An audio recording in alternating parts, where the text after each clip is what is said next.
आणि सगळा दुष्काळ भाग सुतलम सुफलम करण्याचं काम खऱ्या अर्थानं मोदींनी केलं.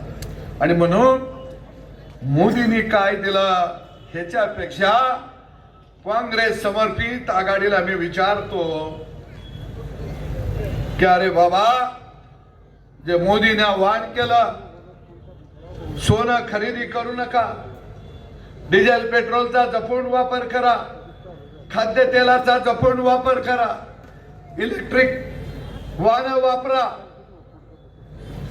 मी या काँग्रेस आघाडीला आणि त्यांच्या मित्र पक्षांना विचारतो, कारण काँग्रेस आघाडी आणि त्यांचे मित्र पक्ष ही सगळी घोबडांची अवलाद आहे.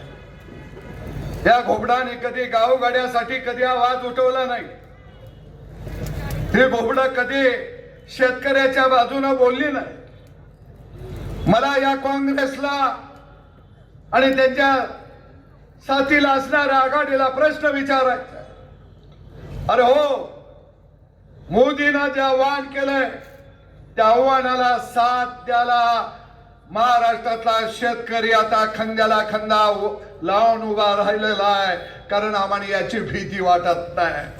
आम्हाला गावगाड्याला याची भीती वाटत नाही. आम्हाला सोन्याची गरज नाही.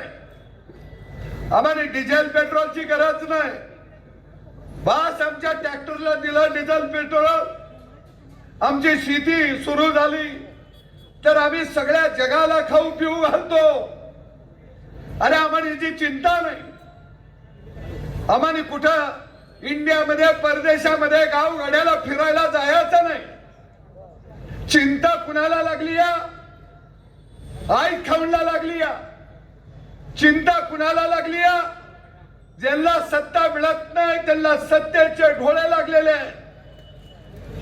अरे परदेशामध्ये तुम्हाला फिरायची चिंता असेल तर या जून मध्ये आमच्या शेतावर पेरणी करायला इथेनॉलचा शोध 19व्या शतकामध्ये लागला आणि आपल्याकडे इथेनॉल वापरायला परवानगी 2004 साली दिली. कुणाला यावं लागलं?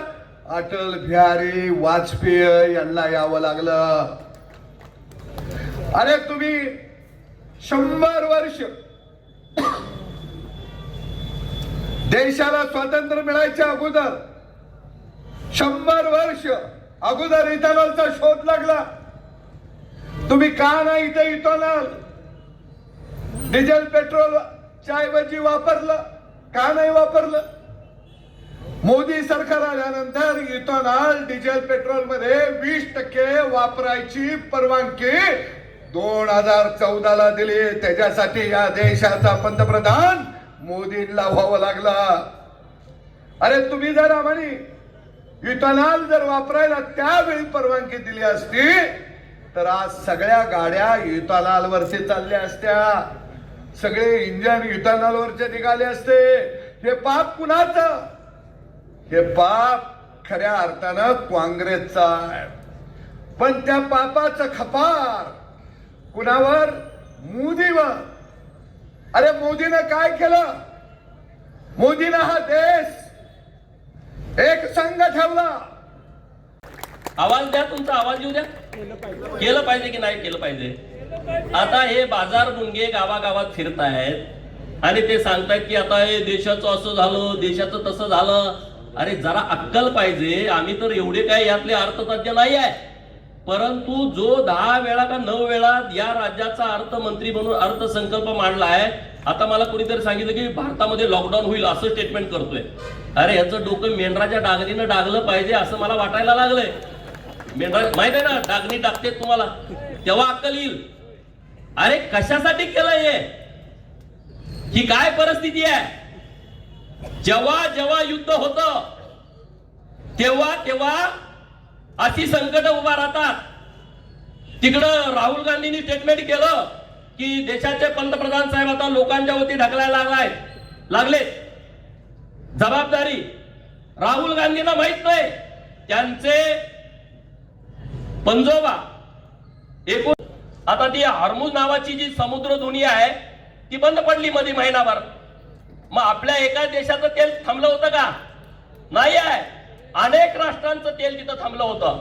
आता जे माननीय मोदी साहेब गेलेले आहेत, तिथून समुद्राच्या खालून पाईपलाईन करून भारताचा कायमचा प्रश्न मिटवता येतोय का, याच्यावरती विचार सुरू आहे. जर मोदी साहेब समुद्राच्या खालून पाईपलाईन भारतात आणायचा विचार करत असतील तर त्यांना, ज्यांना ईश्वरपूर सांगली रस्ता करायची अक्कल नाही, त्यांनी मोदी साहेबांना सल्ला देण्याची आवश्यकता नाही.